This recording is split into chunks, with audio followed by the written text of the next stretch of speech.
আসসালামু আলাইকুম রাহমাতুল্লাহ। তোমরা যারা আগামী 15 তারিখে তোমাদের ইংরেজি ফার্স্ট পার্ট যে পরীক্ষাটা দিতে যাবে, সো তোমাদের জন্য আজকের এই ক্লাসটি। সো এসএসসি 25 ব্যাচ, আশা করি তোমরা সবাই অনেক ভালো আছো। আজকের এই ক্লাসে আমরা তোমাদের ইংরেজি প্রথম পত্রের একটি প্রশ্ন লক্ষ্য করব এবং এই প্রশ্নটি আমরা সলভ করব এবং এই একটি প্রশ্ন সলভের মাধ্যমে তোমরা নিজে নিজেই ট্রাই করে অন্যান্য প্রশ্নগুলোও নিজে থেকেই সলভ করতে পারবে ইনশাল্লাহ। সো দেখো, তোমরা এইখানে যে প্রশ্নটা দেখতে পাচ্ছ, এই প্রশ্নটা হচ্ছে কি তোমাদের বইয়ের সিনথেসিস সহ আনসিনথেসিস অনেক কিছু আছে, অর্থাৎ এটা একটা পূর্ণাঙ্গ question paper.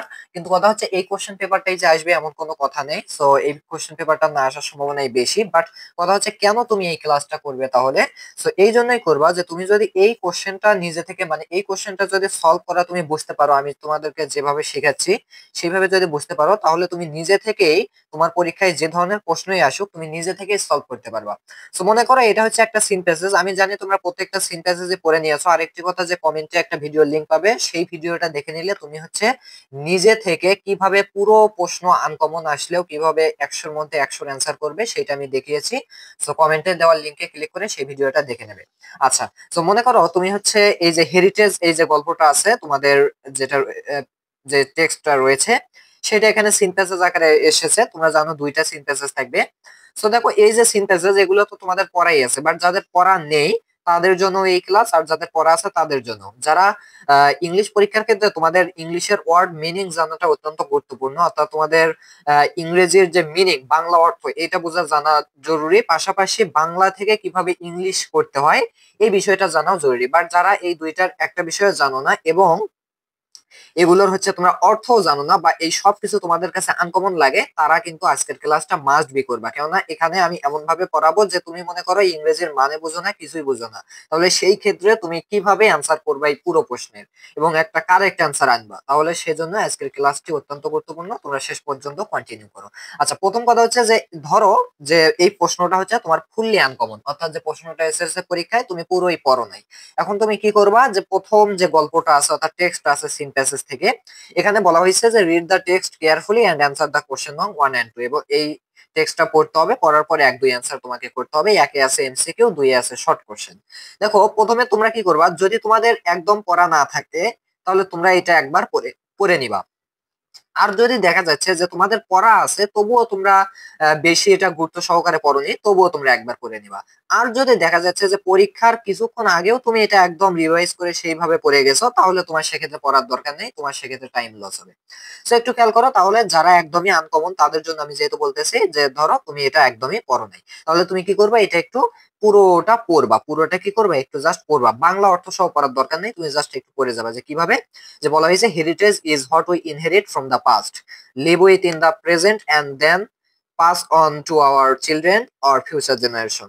Our unique source of life and inspiration is our cultural and natural heritage. When we speak of old heritage, it indicates places and sites that we inherited from the past and pass on to the future generation of the entire world. So এইভাবে তুমি কি করবা, পুরো গল্পটা একটু পড়বা। পড়ার পর তুমি কিন্তু অন্ততপক্ষে মনে মনে ফিল করতে পারবা যে প্রত্যেকটা বাক্যের অর্থ কি হচ্ছে। যেমন তুমি যদি এই বাক্যটা একটু খেয়াল করো, যে কি, যে ওয়ার্ল্ড হেরিটেজ, সাপোজ তুমি এই বাক্যটা পড়তেছো যে when we speak of world heritage it indicates place and sites that we inherited from the past and passed on to the future generation of the entire world। অর্থাৎ এই এই যে বাক্যটা তোমরা পড়তেছো, এটা পড়ার পর তোমরা কিন্তু কিছু না কিছু শব্দের অর্থ হলেও বুঝতেছো, বা বাক্যটা মনে মনে ফিল করতে পারতেছো যে এটার আসল অর্থ কি। মূলত এখানে বোঝানো হচ্ছে ওয়ার্ল্ড হেরিটেজ কি, অর্থাৎ বিশ্ব সংস্কৃতি জিনিসটা বোঝানো হচ্ছে। ওকে, সো এইরকম তোমরা পুরোটা পড়লে মোটামুটি ভাবে তোমরা কিছু হলেও ধারণা পাবে। সো এই ধারণা থেকেই তোমাকে প্রশ্নের অ্যান্সার করতে হবে। এখন একটু খেয়াল করো, প্রথমেই এই যে টেক্সটটা আছে এটা তোমরা পড়ে নিবা, যাদের পড়া আছে তাদেরকে অসংখ্য ধন্যবাদ, আর যারা পড়োনি তারা একটু বইটা খুলে এখনই ভিডিওটা পজ করে এটা পড়ে নাও। আচ্ছা, পড়ার পর তুমি কি করবা, তুমি চাইলে প্রথমে 1 নং এমসিকিউ এর সমাধান করতে পারো, বাট আমি যেটা বলবো সেটা হচ্ছে তুমি প্রথমে 2 নংটা সমাধান করবে। আর যে তোমাদের এটা ভালোভাবে পড়া থাকবে তাহলে তো 1 নং থেকে শুরু করবা, বাট আমি যেটা বলবো তুমি 2 নং থেকে শুরু করো, এতে তোমার হচ্ছে 2 নংটা একটু সহজ থাকে, 1 নং এর চেয়ে এমসিকিউ হচ্ছে 2 নংটাই একটু সহজ। কিভাবে, দেখো দেখো তুমি এটা তো পড়লে, পড়ার পর তুমি এখন চলে যাবে হচ্ছে তুমি এখন চলে যাবে কোথায়, 2 নং প্রশ্ন। আচ্ছা, 2 নম্বরটা তো এখানে দেখা যাচ্ছিল না, আমি একটু আনি। এই যে, সো 1 নম্বরটা পড়ার আগে তোমরা কি করবা, 2 নম্বরটা একটু আগে পড়বা। ওকে, সো একটা একটু কঠিন হয় যদি তোমরা, যেহেতু একের ক্ষেত্রে এমসিকিউ এর ক্ষেত্রে বাংলা অর্থ জানা জরুরি, যেহেতু তোমরা বাংলা অর্থ একটু কম পারো, সুতরাং তোমরা 1 নম্বরটা পরে দিবা, 2 নম্বরটা আগে দিবা। আচ্ছা একটু খেয়াল করো, 2 কি বলা হয়েছে যে অ্যানসার দা ফলোইং কোশ্চেন, নিচের কোশ্চেন গুলো অ্যানসার দাও। এখানে হচ্ছে তোমরা দেখতে পাচ্ছ যে 2 গুণ 5 10, অর্থাৎ এখানে হচ্ছে তোমাদের 5টা প্রশ্ন থাকবে, প্রতিটার উত্তর দিতে হবে, প্রতিটাতে 2 মার্ক করে। তাহলে 2 মার্কের জন্য তোমাকে কতটুকু লিখতে হবে? সর্বোচ্চ 2 লাইন। ওকে, আচ্ছা একটু খেয়াল করো, এ নম্বরে কি বলা হয়েছে যে what do you mean by world heritage. এখন কথা হচ্ছে এইটা দ্বারা তুমি কি বুঝতেছো, মানে এই প্রশ্নটার অর্থ তুমি কি বুঝতেছো। দেখো হোয়াট মানে হচ্ছে কি, তাহলে what do you mean by world heritage, অর্থাৎ বিশ্ব সংস্কৃতি সম্বন্ধে তুমি কি জানো, বা এটা বলতে তুমি কি বোঝো। তাহলে তুমি কি করবা, ধরো তুমি এটারও অর্থ পারতেছো না, যে এই প্রশ্নে আমাদের কি করতে বলছে এটাও তুমি পারতেছো না, তুমি জাস্ট দেখলে যে কি what do you mean by world heritage. এখন তুমি কি করবা, তুমি এই ওয়ার্ল্ড হেরিটেজ কথাটা আমাদের টেক্সট বা পাঠ্যতে কোথায় আছে সেইটা খুঁজবা ভাইয়া। একটু খেয়াল করো তো, এই যে এইখানে কিন্তু আমাদের লেখা আছে ওয়ার্ল্ড হেরিটেজ। তাহলে তুমি এখন কি করবে, এই ওয়ার্ল্ড হেরিটেজ থেকে যে বাক্যটা আছে, তুমি যদি একেবারে নিম্নমানের স্টুডেন্ট হও তাহলে সেই ক্ষেত্রে তুমি কি করবা, এই পুরো বাক্যটা জাস্ট একটু তুলে দেবা, যে কি ওয়ার্ল্ড হেরিটেজ থেকে যে বাক্যটা আছে টোটাল, যে কি world heritage it indicates places and sites that we inherited from the past and pass on to the future generation of the entire world. দেখো তুমি যদি এইটুকু লিখো অবশ্যই হবে, কারণ তোমার মূল বিষয় কিন্তু তোমার অ্যান্সারের মধ্যে আসছে। এবং যারা তোমার খাতাটা কাটবে তারা কিন্তু দেখবে যে তোমার প্রশ্নের মূল অ্যান্সারটা চলে আসছে কিনা। এতে তুমি বাক্যের গঠন ভুল করো বা কিছু ভুল করো, মূল অ্যান্সারটা যে ওয়ার্ল্ড হেরিটেজ বলতে কি বোঝায় সেই মূল অ্যান্সারটা চলে আসছে কিনা, সেটা চলে আসলে এমনিতেই তোমাকে 2 দিয়ে দেবে। আর যদি তুমি একটু ভালো মানের স্টুডেন্ট হও, যে না আমি একদম এভাবে লিখবো না, আমি একটু ব্যতিক্রম করে লিখবো, অর্থাৎ এটাই লিখবো, আমারও মেইন জিনিস এটাই থাকবে, বাট একটু সাজিয়ে গুছিয়ে লিখবো। ওকে, তো সেই ক্ষেত্রে তুমি কিভাবে লিখবা, সেই ক্ষেত্রে তুমি এইভাবে লিখতে পারো। একটু খেয়াল করো, এখানে হচ্ছে আমাদের দেয়াই আছে, এ নম্বরের উত্তর এইভাবে লিখবা যে ওয়ার্ল্ড হেরিটেজ রিফার্স, এখানে রিফার্স মানে কি বোঝানো হয়, আবার এই এখানে দেয়া আছে কি ইন্ডিকেটস, ইন্ডিকেটস মানে নির্দেশ করে, ওই একই কথা। বাট তুমি যদি একটু ভালো মানের স্টুডেন্ট হও তুমি এইটা লিখবা। আর যদি তুমি একেবারেই না জানো তাহলে তুমি খুঁজবা যে প্রশ্নে বলছে ওয়ার্ল্ড হেরিটেজ, তুমি গল্পে চলে আসবে কোথায় আছে ওয়ার্ল্ড হেরিটেজ, তাহলে সেই বাক্যটা একটু তুলে দিবা, যে দেখো world heritage refers to the places and sites having outstanding universal value that we have inherited from the past and pass on to the future generation of the entire world. এই যে এই কথাটা কিন্তু তোমাদের এইখানেও যারা খারাপ মানের স্টুডেন্ট যারা এটা লিখবে তাদেরও কিন্তু এখানে চলে আসছে, সুতরাং 2 ইনশাল্লাহ পেয়ে যাবে। ওকে, সো এর পরবর্তীতে দেখো বি নম্বর প্রশ্নটা একটু খেয়াল করো। ওকে, আচ্ছা বি নম্বরে কি বলা হয়েছে দেখো তো, বি নম্বরে বলা হয়েছে যে what make the mosque unique, what makes the mosque unique. এখন কথা হচ্ছে ধরো তুমি এটা কিছুই বুঝতে পারলে না, একদম তুমি খারাপ মানের স্টুডেন্ট। আর যারা ভালো মানে তারা কি তারা মনে করবে যে এই প্রশ্নের অর্থটা তারা বুঝবে, যে কি এখানে কি বোঝাচ্ছে, what makes the mosque unique, mosque মানে কি মসজিদ, অর্থাৎ মসজিদটিকে কি ইউনিক বানাচ্ছে, কোন জিনিসটা ইউনিক করে গড়ে তুলতেছে, ইউনিক মানে হচ্ছে অনন্য বা অদ্বিতীয়, এইরকম করে গড়ে তুলতেছে। এখন তুমি কি করবা, এই যে মস্ক ইউনিক এই কথাটা গল্পের কোথায় আছে বা টেক্সটের কোথায় আছে সেটা একটু খুঁজবা। ওকে, সো একটু খেয়াল করো, তোমরা যদি এইখানে দেখো যে কোথায়, এই যে এইখানে দেখো যে কি দ্য মস্ক ইজ ইউনিক, এখানে কিন্তু লেখা রয়েছে। ওকে, একটু খেয়াল করো, এখানে কিন্তু তোমাদের উত্তরটা দেওয়া হয়েছে কি, যে the mosque is unique in the sense that it has 60 pillars that support the roof with 77 low height domes. অর্থাৎ এই যে মস্ক ইউনিক কথাটা এখানে আছে না, এই পুরো বাক্যটা তুমি তুলে দিলা। এখন দেখো মূল উত্তর কিন্তু তোমার হয়ে গেল, তুমি 2 পাওয়ার যোগ্য হয়ে গেছো। কেননা টিচাররা কিন্তু ওইটা দেখবে না যে তোমার বাক্যের গঠন কেমন হলো, তুমি কোন কোন ভাষা ইউজ করলা, কত লাইন লিখলা, সেটা না, মূল অ্যান্সারটা তোমার মধ্যে আসছে কিনা সেটা জাস্ট চেক করবে, অর্থাৎ তুমি প্রশ্নটা বুঝতে পারছো কিনা সেটা চেক করবে। ওকে, সো এই ক্ষেত্রে আলে তোমরা 2 মার্ক পেয়ে যাবে। বাট যারা একটু ভালো মানের স্টুডেন্ট তারা কি করবে, ওই মূল উত্তরটা তো লিখবেই, বাট তার পাশাপাশি তারা এইভাবে লিখতে পারে। দেখো আমার এখানে উত্তরমালা যেহেতু আছে আমি উত্তর দিকে এখানে বলতেছি, তারা এইভাবে লিখবে যে the mosque is unique in the sense that it has 60 pillars and 77 low height domes. The overall interior design and construction of the mosque dazzles everybody. Okay, so এই তারা আলাদা একটা বাক্য যোগ করলো এখান থেকে, যে কি দা ওভারঅল ইন্টেরিয়র। ওকে, সো এইভাবে একটা বাক্য যোগ করলো যাতে আরো সৌন্দর্যটা বৃদ্ধি পায় তোমার অ্যান্সারে। তাহলে সেই ক্ষেত্রে কি হবে, সেক্ষেত্রে তোমরা 2 পাবা, বাট এই মেইন উত্তরটা লিখলেও কিন্তু 2 পাওয়ার সম্ভাবনাই বেশি থাকে। আচ্ছা এর পরবর্তীতে তোমরা যদি সি নম্বর প্রশ্নের উত্তরটা একটু খেয়াল করো, দেখো সিতে বলা হয়েছে কি, যে হোয়াট ইজ মিহরাব, অর্থাৎ মিহরাব কি। এরপরে বলা হয়েছে ডিসক্রাইব ইন 2 or 3 সেন্টেন্স, 2 থেকে 3 সেন্টেন্সে তোমাকে মিহরাব এই জিনিসটা ব্যাখ্যা করতে হবে। এখন তুমি যদি টেক্সটে খুঁজতে যাও যে মিহরাব শব্দটা কোথায় ইউজ হয়েছে, তাহলে একটু খেয়াল করো, এইখানে কিন্তু ইউজ করা হয়েছে মিহরাব। আচ্ছা, এই মিহরাব অর্থ কিন্তু এইখানে ব্র্যাকেটের ভিতর দেয়া আছে কি, ইন মস্ক পয়েন্টিং টুয়ার্ডস মক্কা। ওকে, আচ্ছা, এইখানে তোমাদের এইখানে যে বাক্যটা আছে এটা হচ্ছে মেইন জিনিস, মিহরাব অর্থ। বাট কথা হচ্ছে তুমি এটা লিখলে মার্ক পাবা, বাট 1 মার্ক পাবা। এখানে কিন্তু বলে দিছে যে 2 অর 3 সেন্টেন্স, 2 থেকে 3 সেন্টেন্সে ব্যাখ্যা করো। তাহলে এই কথাটাই তোমরা কি করবা, 2-3 বাক্যে কিভাবে ইন্ডিকেট করবা, যে লিখবা mihrab indicates to the ornamented arched niche set in the wall of a mosque to indicate the direction of Kaaba in Makkah. Muslims face the mihrabs during prayer so that they pray facing Qibla, অর্থাৎ কিবলামুখী হইয়া তারা কি করতে পারে, যেন তারা প্রার্থনা করতে পারে। ওকে, এইটাই হচ্ছে মিহরাব। তাহলে এই কথাটাই তোমরা এখানে যে মেইন উত্তরটা আছে, এই মেইন উত্তরটাই তোমরা 2-3 লাইনে লিখবা। বাট যারা একেবারেই পারো না তারা তারা সেক্ষেত্রে জাস্ট এইটুকুই লিখে দিয়ে আসবে। ওকে, আচ্ছা, এর পরবর্তীতে একটু খেয়াল করো ডি নম্বরে কি বলা হয়েছে। দেখো ডি নম্বরে বলা হয়েছে কি, যে how was the mosque used. আচ্ছা, এখানে তোমরা যদি গল্পটা পড়ে থাকো, তোমরা যদি গল্পটা পড়ো তাহলে দেখবা এই গল্পে কিন্তু মূলত হচ্ছে 60 গম্বুজ মসজিদের কথা উল্লেখ আছে, মানে হেরিটেজ হিসেবে 60 গম্বুজ মসজিদের কথা উল্লেখ আছে। তাহলে এই মসজিদ থেকে তারা প্রশ্ন করছে কি, যে কি how was the mosque used, অর্থাৎ এই মস্কটি কি কি কাজে ব্যবহার হতো বা কিভাবে ব্যবহার হতো। তাহলে সেই হিসাবে তুমি যদি অর্থ না বোঝো তাহলে তুমি একটু খেয়াল করো, এই পুরো গল্পটা পড়লেও বা এই পুরো টেক্সটটা পড়লেও তুমি কিন্তু পারবে। কেননা তুমি এই শেষের লাইনে দেখবা যে দেয়া আছে যে beside being used as prayer hall, Khan Jahan use the mosque as his court too. অর্থাৎ খানজাহান কি করতো, এই মস্ক দুইটা কাজে ইউজ করতো। একটা হচ্ছে প্রেয়ার হল হিসেবে তো ইউজ হইতোই, পাশাপাশি খানজাহান কি করতো, এটা একটা কোর্ট হিসেবে ইউজ করতো। তাহলে তুমি এটা কি লিখবা, এই লাইনটা লিখলেও তুমি কিন্তু 2 মার্ক পেয়ে যাবা। বাট তুমি প্রশ্ন থেকে এটা বানিয়ে লিখতে পারো যে কিভাবে, যে এখানে বলা হয়েছে how was the mosque use, তাহলে তুমি লিখবা the mosque used both.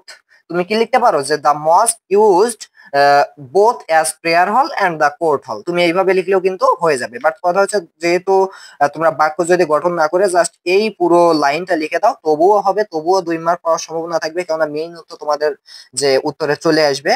R but কথা হচ্ছে যারা একটু ভালো বোঝো তারা কিন্তু বিষয়টা এইভাবে লিখবে, যে the mosque was used both as a prayer hall and the court of Khan Jahan Ali. Okay, এটা লিখলে সম্পূর্ণভাবে 2 মার্কের নিশ্চয়তা পাওয়া যায়। আচ্ছা, এর পরবর্তীতে ই নম্বর প্রশ্নটা একটু খেয়াল করে, এখানে বলা হয়েছে কি, what does the infrastruction infrastructure of the city reveal.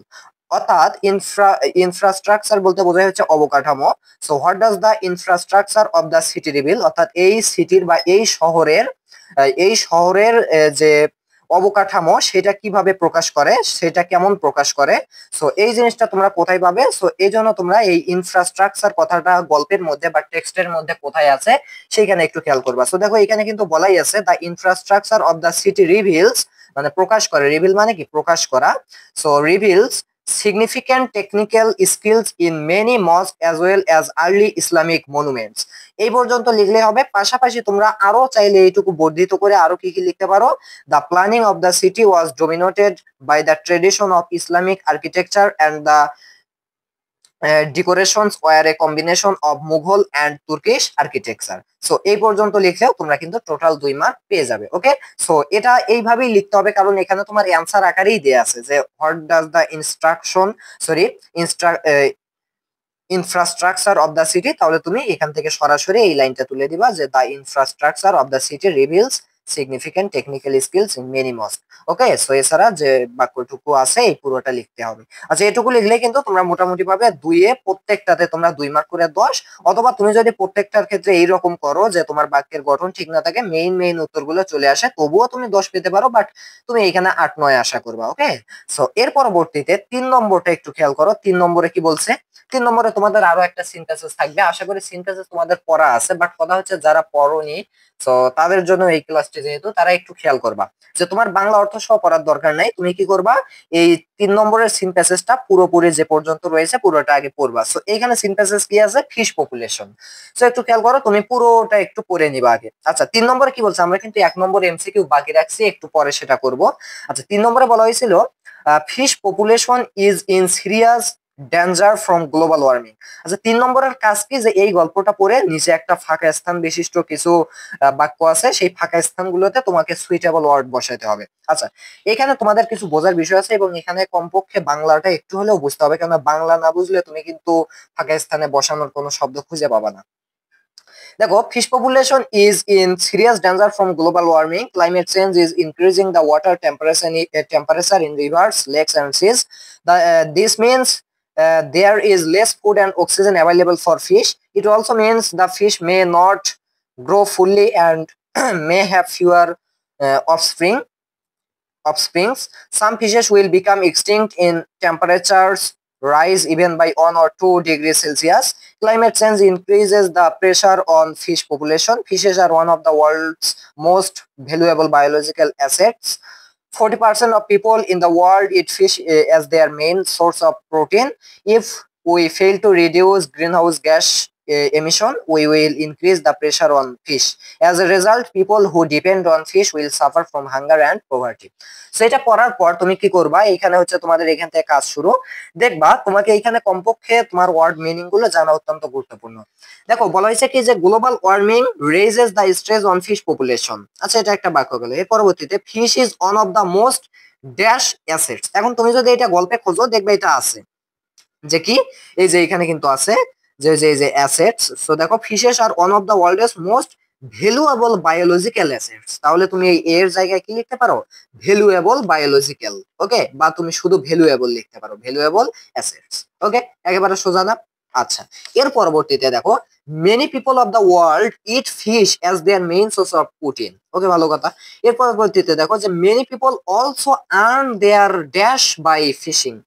এই লাইনটার অর্থ না বুঝলে কিন্তু বি নম্বরের এই শূন্যস্থানে তুমি কিছু বসাতে পারবা না। একটু খেয়াল করো, মেনি পিপল অলসো আর্ন, অনেক মানুষ কি করে, অর্জন করে, দেয়ার ড্যাশ, তাদের ড্যাশ, বাই ফিশিং, মাছ শিকারের মাধ্যমে বা মাছ ধরার মাধ্যমে।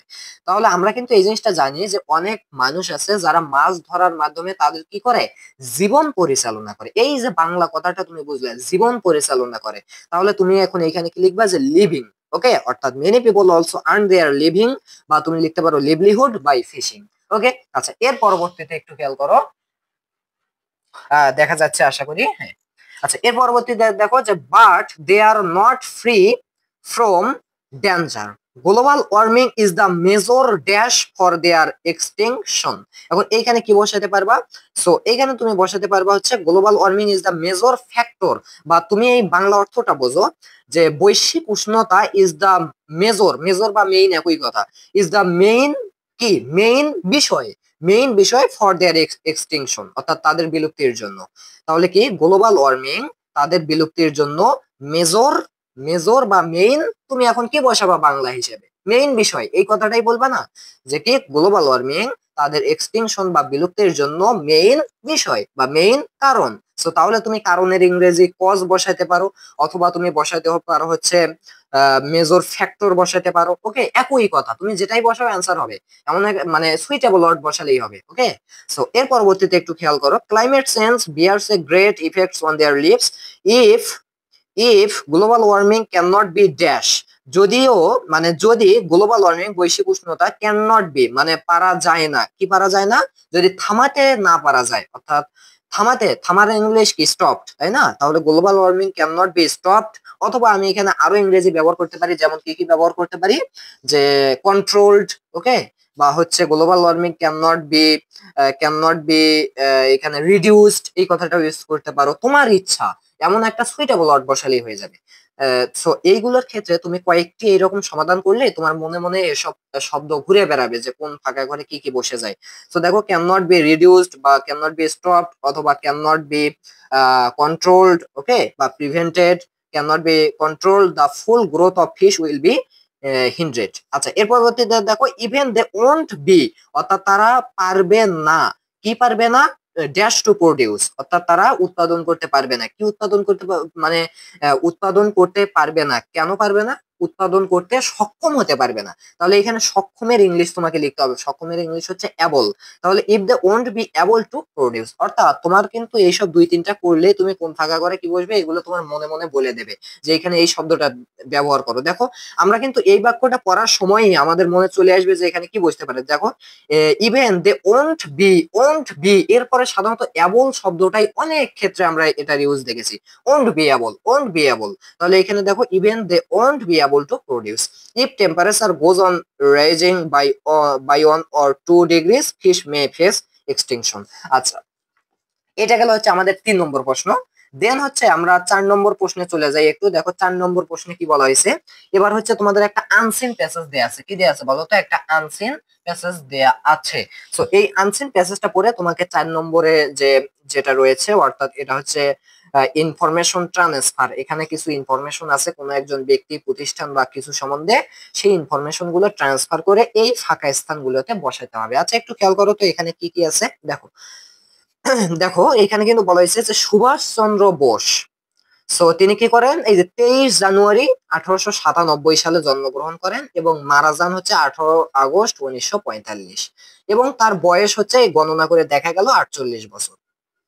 ওকে, অর্থাৎ এখানে হচ্ছে তোমার 1900 থেকে 45 ওখানে 97 থেকে 100 পর্যন্ত 3, 45 আর 3 48 বছর।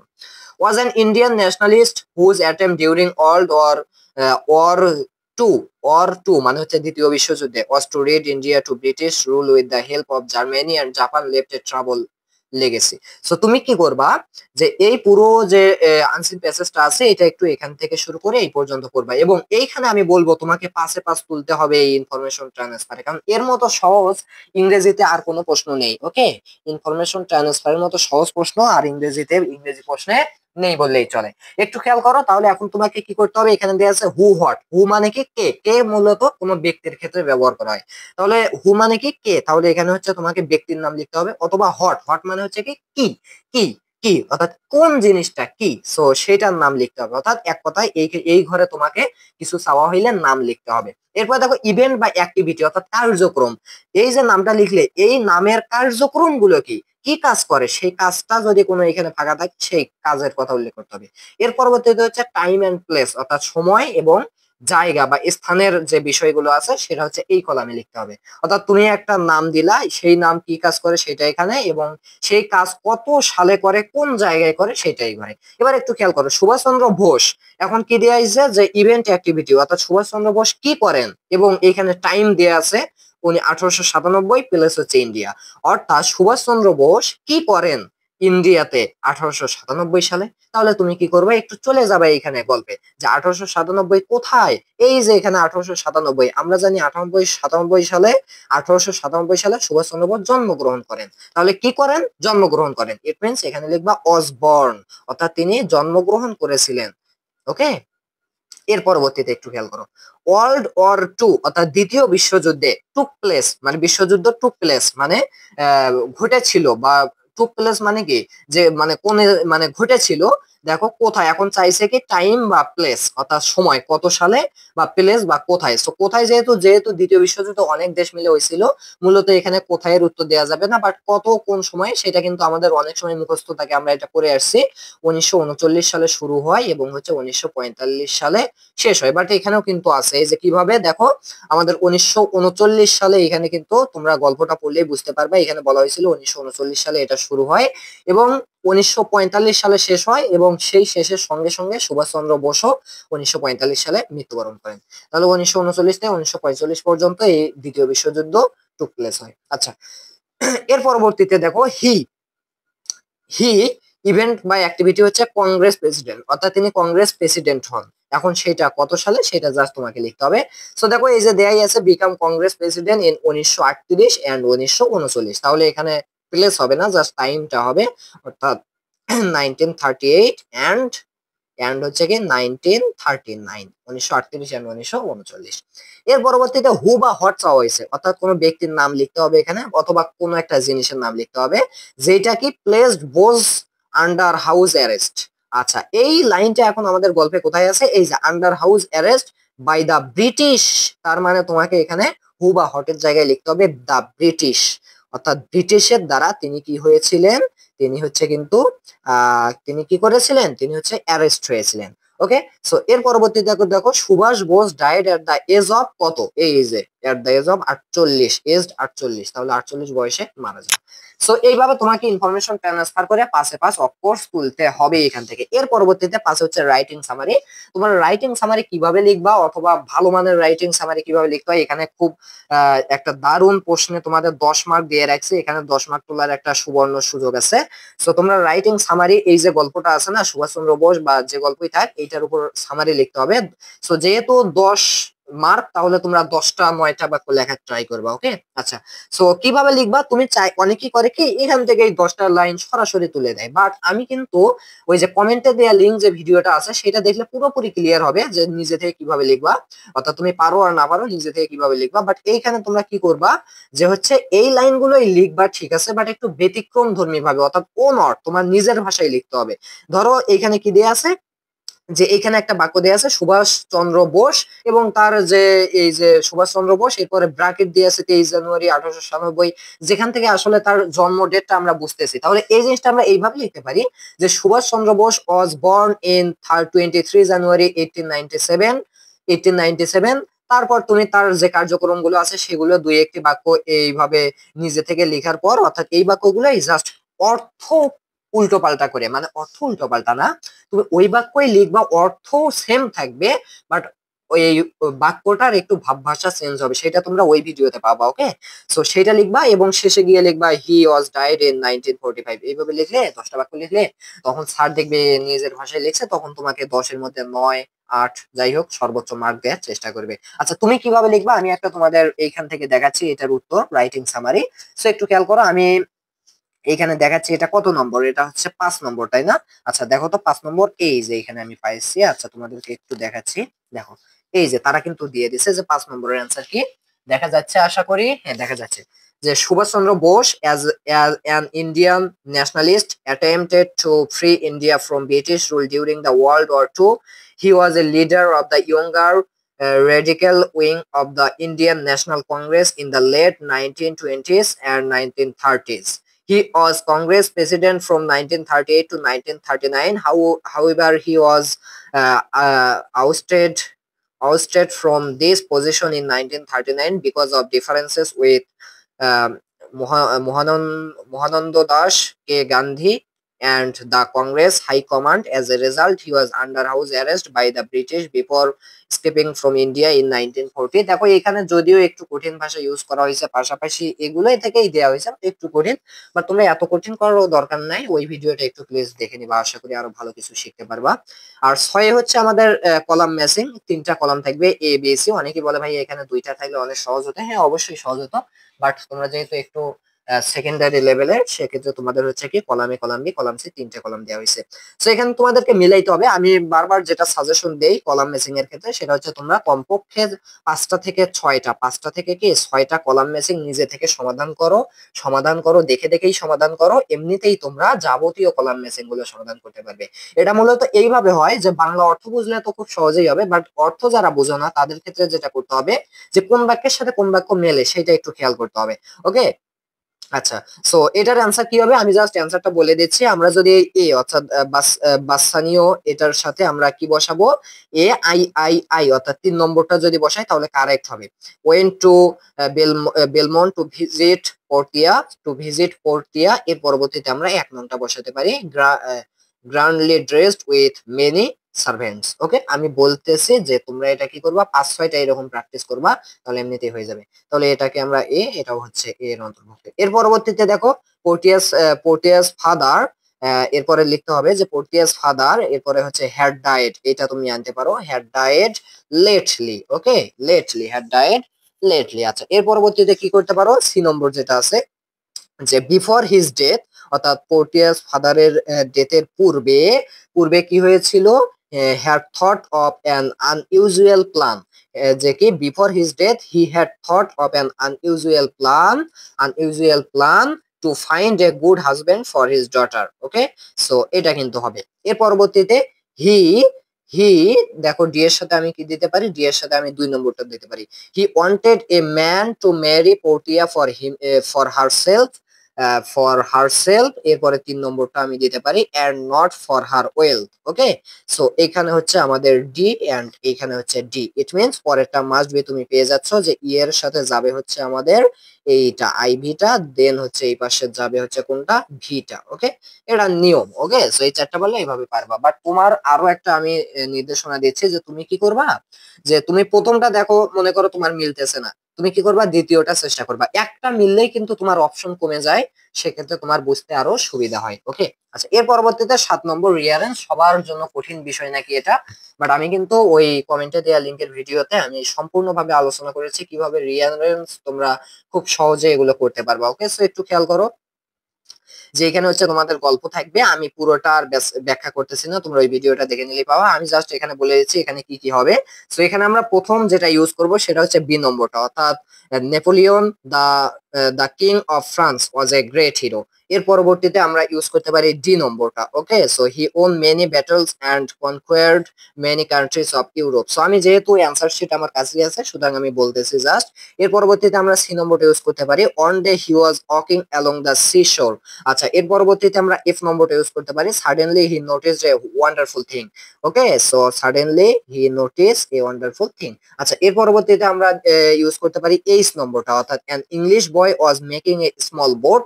এর পরবর্তীতে আমরা ইউজ করতে পারি জি নম্বরটা, the boy was ব্রট before him. এর পরবর্তীতে এ নম্বরটা, অর্থাৎ the king asked him why he was making such a small boat. এর পরবর্তীতে ই নম্বর যেটা বাকি থাকে, অর্থাৎ the boy said I shall cross the sea and go to my home. So এইভাবে তুমি পুরোটা করতে পারো। এছাড়াও তুমি কয়েকটি রিয়ারেন্স সমাধান করবা নিজে থেকে, এগুলো তোমাদের সহজ মনে হবে। সো আমাদের বাকি ছিল হচ্ছে আমাদের 1 নম্বর প্রশ্নে মাল্টিপল চয়েস কোশ্চেন, সেগুলো থেকে আমরা এই মাল্টিপল চয়েস কোশ্চেন গুলো একটু দেখে নেই যে what is the main purpose of the author of the text. অর্থাৎ এখানে আমরা কি হেরিটেজ সম্বন্ধে করেছিলাম। সো এই হেরিটেজ গল্পে আমাদের অথর মূলত কি নিয়ে আলোচনা করা হয়েছে, তোমরা যারা গল্পটা পড়বে দেখবে ওখানে কিন্তু বলা হয়েছে কি যে 60 গম্বুজ মসজিদের বৈশিষ্ট্য এগুলো নিয়ে বলা হয়েছে। তাহলে আনসার হবে হচ্ছে 3 নম্বর, টু রিপ্রেজেন্ট 60 গম্বুজ মস্ক বিল্ড বাই খান জাহান আলী। এরপরে দেখো বি নম্বরে বলা হয়েছে which of the following describe Khan Jahan Ali best. অর্থাৎ এখানে আমরা কিন্তু যে গল্পটা আছে সেটা পড়ে বুঝতে পারি যে খান জাহান আলী অত্যন্ত ভালো মানুষ এবং তিনি অত্যন্ত বেস্ট মানুষ।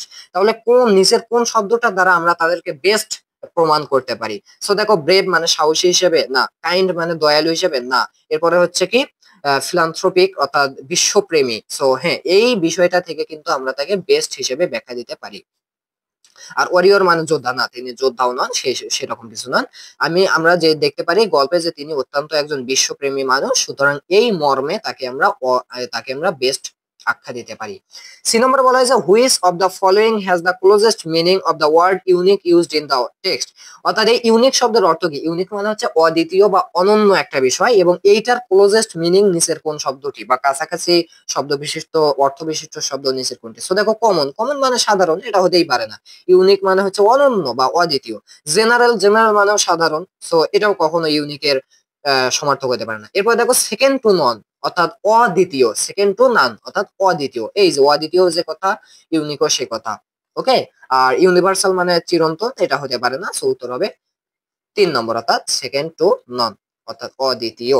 2 নম্বরে বলা হয়েছে the word outskirts outskirts in the text can be replaced by. অর্থাৎ এই আউটস্কির্টস এই শব্দটা দ্বারা কি বোঝায়। সো আউটস্কির্টস শব্দের অর্থ হচ্ছে সীমান্ত। ওকে, মানে হচ্ছে কি সীমান্তর যে জায়গাগুলো আছে সেগুলোকে বোঝায়। সো এটার হচ্ছে আমরা রিপ্লেসড বাই, এটার দ্বারা আমরা কি বুঝাতে পারতেছি সেটা হচ্ছে কি সাবার্ব। ওকে, সাবার্ব মানে হচ্ছে শহরতলি, এটাই অ্যান্সার হবে, বাকিগুলো হবে না। এই নম্বরে বলা হয়েছে হোয়াট ইজ দ্য অ্যান্টোনিম অর্থাৎ বিপরীত শব্দ। কোনটার বিপরীত শব্দ, রিভিল। রিভিল মানে হচ্ছে প্রকাশ করা, তাহলে প্রকাশের বিপরীত কি, অপ্রকাশ, বা হচ্ছে কি বলতে পারি এটা গোপন করা, তাই না। তো একটু খেয়াল করো এই যে ডিসক্লোজ মানে হচ্ছে কি প্রকাশ, ওই ডিসক্লোজ মানেও প্রকাশ করা। ওকে ভাইয়া, ক্লোজ মানে অপ্রকাশ বা ডিসক্লোজ মানে প্রকাশ, তাহলে এটার কি অ্যান্টোনিম এটা হতে পারে না। এর পরবর্তী দেখো দেখো যে ডিসপ্লে, ডিসপ্লে মানে সাজানো, প্রকাশ করা এটা হতে পারে না। এরপর দেখো প্রকাশ করা এর বিপরীত হতে পারে কি কনসিল। সো দেখো কনসিল মানে হচ্ছে গোপন করা। ওকে, সো এটাই হবে অ্যান্সার। এর পরবর্তীতে দেখো হাউ মেনি গম্বুজেস are there in the mosque in total. অর্থাৎ এই মসজিদে কয়টা টোটাল মস্ক আছে। তোমরা যদি গল্পটা পড়ো অনেকেই বলবে ভাই এটার নাম তো 60 গম্বুজ অর্থাৎ 60টা মসজিদ, বাট গল্প পড়লে দেখতে পারবা লেখা আছে যে মোর দেন 80 অর্থাৎ 80টার বেশি গম্বুজ আছে, তবুও তাকে আমরা ষাট গম্বুজ মসজিদ নামে চিনি। এর পরবর্তীতে যে নম্বরে আছে the word slender in the text stand for, অর্থাৎ স্লেন্ডার শব্দের অর্থ কি? সো স্লেন্ডার মানে হচ্ছে সরু, এইটার স্ট্যান্ডস ফর, এইটা দ্বারা কি বোঝায় যে থিক, থিক মানে পুরু না, সরু আর পুরু এক নয়। এরপরে দেখি ওয়াইড, ওয়াইড মানে প্রশস্ত, এটাও কখনো সরুর সাথে মেলে না। লার্জ মানে বড়, এটাও সরুর সাথে মেলে না। লিন মানে হচ্ছে সরু, তাহলে আমরা আইবি নম্বরটা অ্যান্সার। তো এই ছিল আজকের ক্লাস ভাইয়া, আর আমরা লম্বা করবো না, এছাড়াও আরো অনেক ক্লাস আসবে এরকম, তোমরা সেগুলো দেখলে মোটামুটি ভাবে ইংরেজি পরীক্ষায় নিজে থেকে চেষ্টা করে ভালো কিছু ইনশাল্লাহ করতে পারবে। কেমন লাগলো আজকের ভিডিও অবশ্যই কমেন্ট করে জানাবে। কমেন্টে দেওয়া লিঙ্কে ক্লিক করে ভিডিওটি দেখে নেওয়ার আবারও অনুরোধ রইলো। আমাদের চ্যানেলটি সাবস্ক্রাইব করে রাখবে। ডেসক্রিপশন বক্সে ফেসবুক পেজ, ফেসবুক গ্রুপের সবকিছু লিঙ্ক পাবে, সেগুলো পাশে থাকবে, সাথে থাকবে। আল্লাহ হাফেজ।